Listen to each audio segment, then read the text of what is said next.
Boa noite, pessoal, tudo bem? Conforme prometido, estou aqui hoje fazendo o terceiro vídeo de dicas como melhorar o sistema imune, dica 3, tá?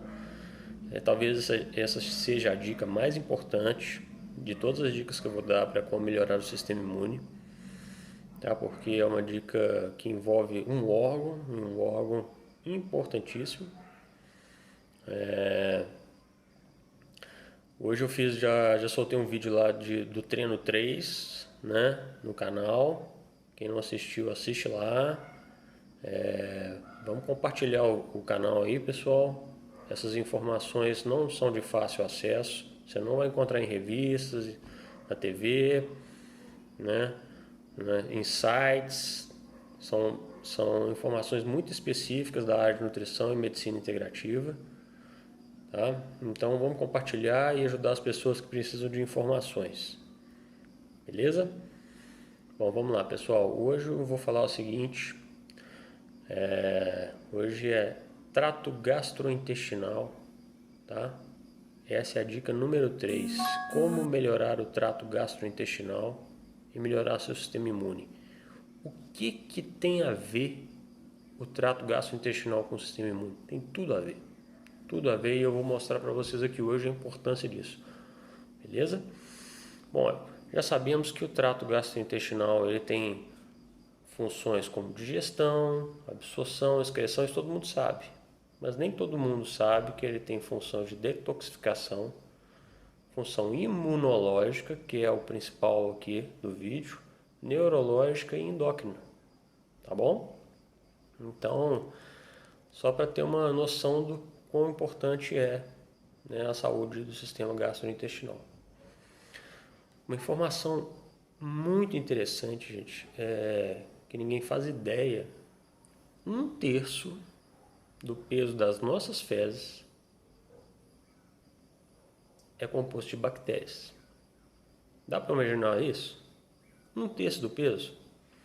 Pois é. 20% das células dos nossos enterócitos, né, que são as células do intestino, elas são linfócitos. Tá? Linfócitos são células do sistema imune. Então, tá vendo aí a ligação que tem o trato gastrointestinal com o sistema imune? E outra coisa, 80% das células produtoras de anticorpos estão também no intestino. Então, podemos fazer esse link aí, tá? Às vezes nós temos uma resposta inflamatória e ela está ligada em rede com a mucosa do intestino. Então, por exemplo, nós temos às vezes temos uma resposta no nariz, e isso às vezes vem de uma resposta inflamatória lá do intestino, porque é ligado em rede essa resposta inflamatória, né? Pode ser nariz, pode ser na conjuntiva, né? Nos olhos, brônquios e outras glândulas mais até do trato genito-urinário, ok?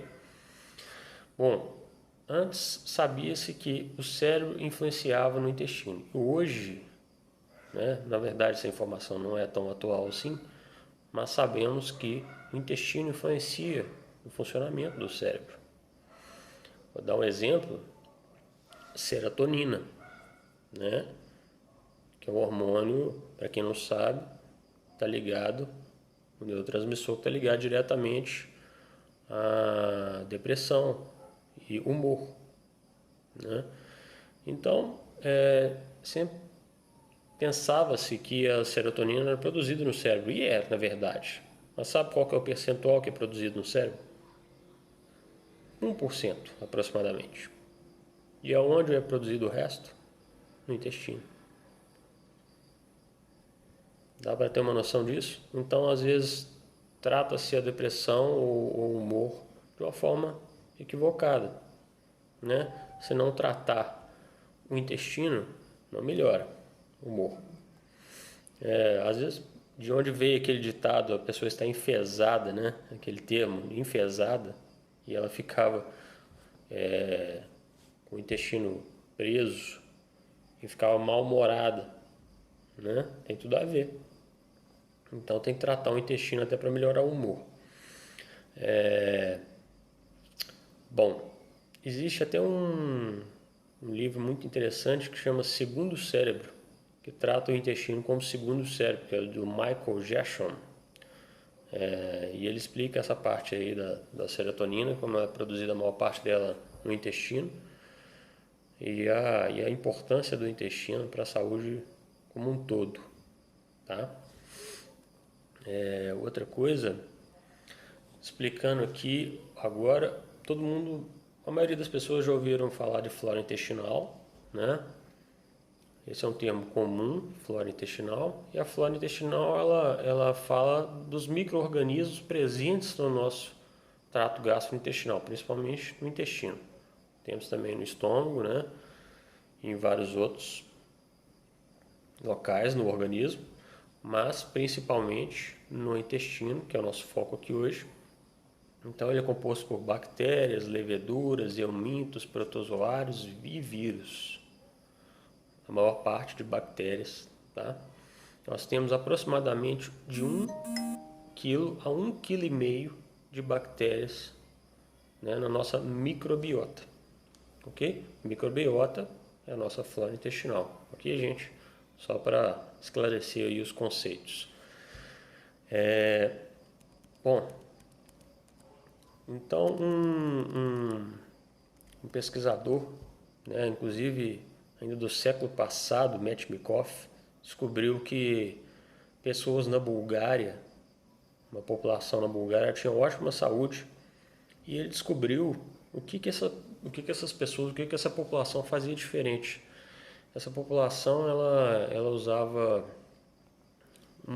tomava iogurte, mas iogurte de verdade, leite fermentado, não esse iogurte que a maioria vende hoje no supermercado. Até que hoje eles já estão fazendo, né, iogurtes com probióticos e às vezes até prebióticos, tá? Então eles usavam iogurte de verdade, leite fermentado, já naquela época, acho que era 1910 aproximadamente, e eles tinham uma ótima saúde em relação ao resto da população. Então ele linkou isso, né, ao uso dos probióticos, tá? Existem vários fatores que influenciam na composição dessa nossa microbiota, tá? A idade, quanto mais velho, pior a microbiota, tempo de trânsito intestinal, se é muito rápido ou se é lento demais, também influencia.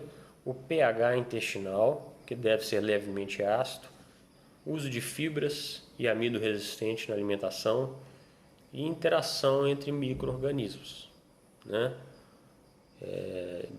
Nós temos bactérias boas e bactérias ruins, né? Existem vírus, protozoários, leveduras e eumintos.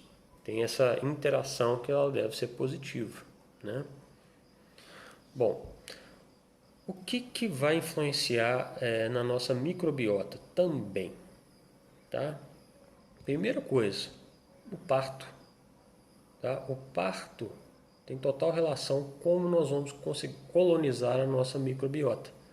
O parto normal, você tem um tipo de colonização que é a ideal, e a cesárea tem outro tipo de colonização que não é ideal. Se a criança foi amamentada ou não, né, se usou fórmulas prontas, se foi hospitalizado ou se ficou numa maternidade, a idade gestacional e o uso de antibióticos durante a infância. Então, tudo isso influencia na microbiota, na nossa colonização. Então, qual o cenário ideal? Parto normal, né, com amamentação, na maternidade, com idade gestacional adequada, sem uso de antibiótico na infância.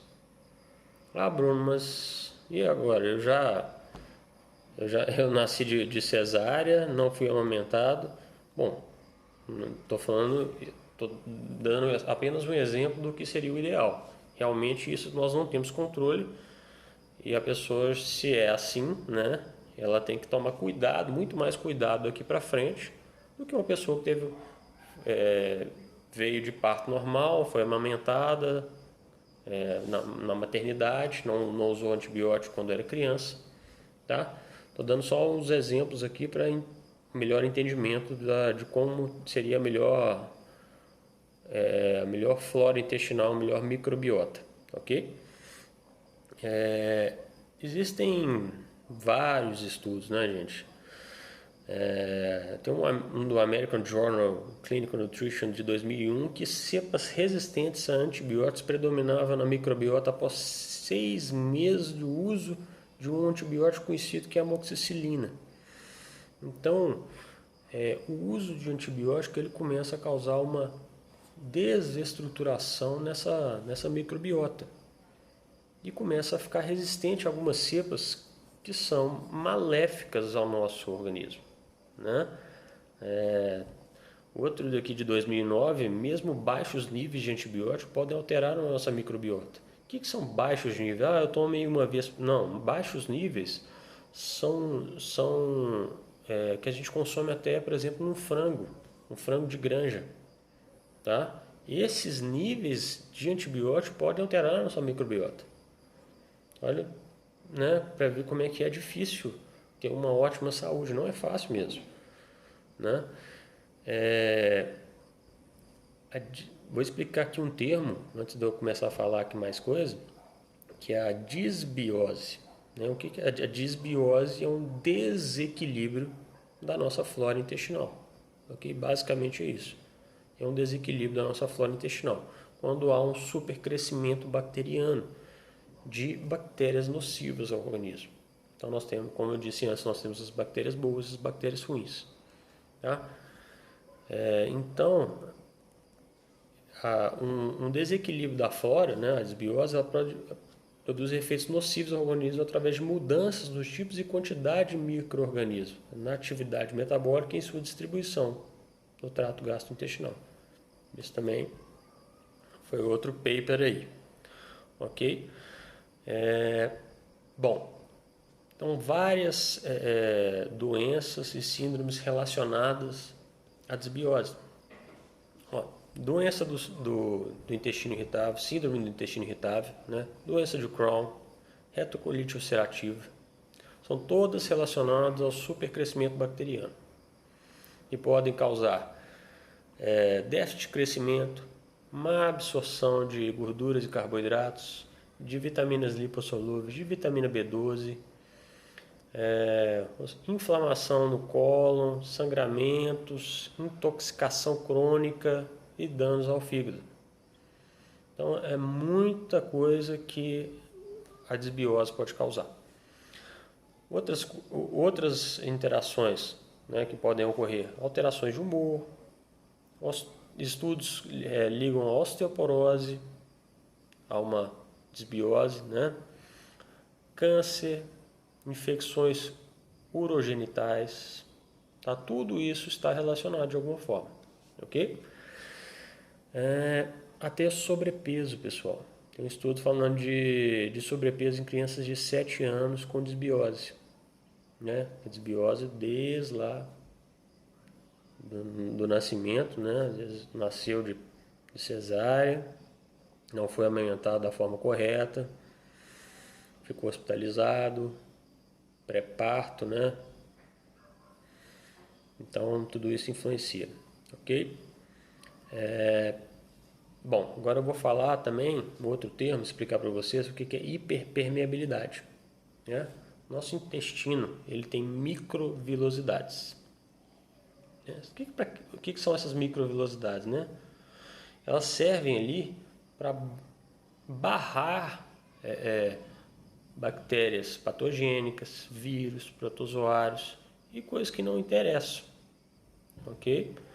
E quando há uma hiperpermeabilidade, há uma entrada, né, desses organismos que não são interessantes para a gente, né? Por causa da desbiose, que eu expliquei anteriormente, pelo desequilíbrio, ocorre uma hiperpermeabilidade e a entrada desses patógenos aí, né, na corrente sanguínea,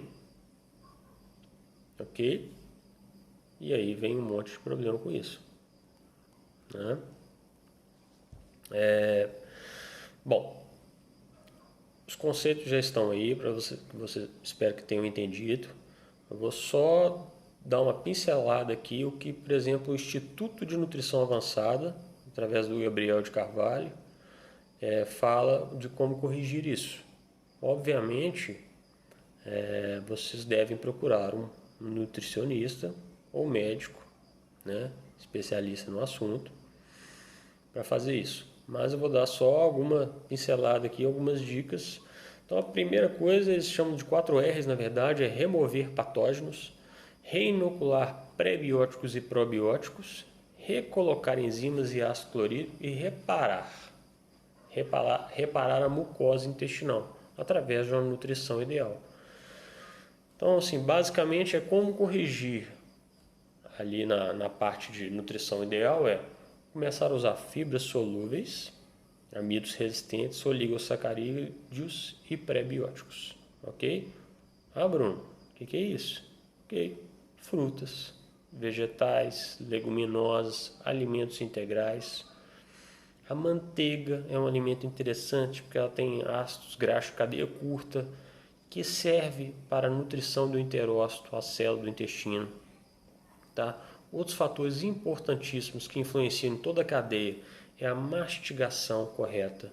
Tá? Não comer rápido. Desde sua mãe já falava isso e ela estava certa. Ok? Comer devagar. Fazer a refeição numa hora correta, sem ver televisão, sem correr demais.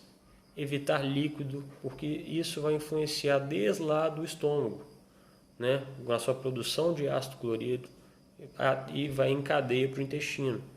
Então, se você quer uma saúde ótima do intestino, é isso que você tem que fazer. Começar a comer esses alimentos que eu acabei de falar, tá? Mastigar bem, evitar líquidos durante a refeição. Agora, para uma melhor investigação, né? Eu falei uso de probióticos, né? E pré-bióticos. Para uma melhor investigação, procure um profissional, ok? Beleza, pessoal? Essa é uma dica muito importante para o sistema imunológico, ok? Beleza? Se gostou, pessoal, compartilhe o vídeo, dê um like, se inscreva no canal quem não se inscreveu ainda, beleza? Eu vou continuar aqui tentando ajudar todo mundo a melhorar a saúde e a vida. Obrigado, boa noite, um abraço.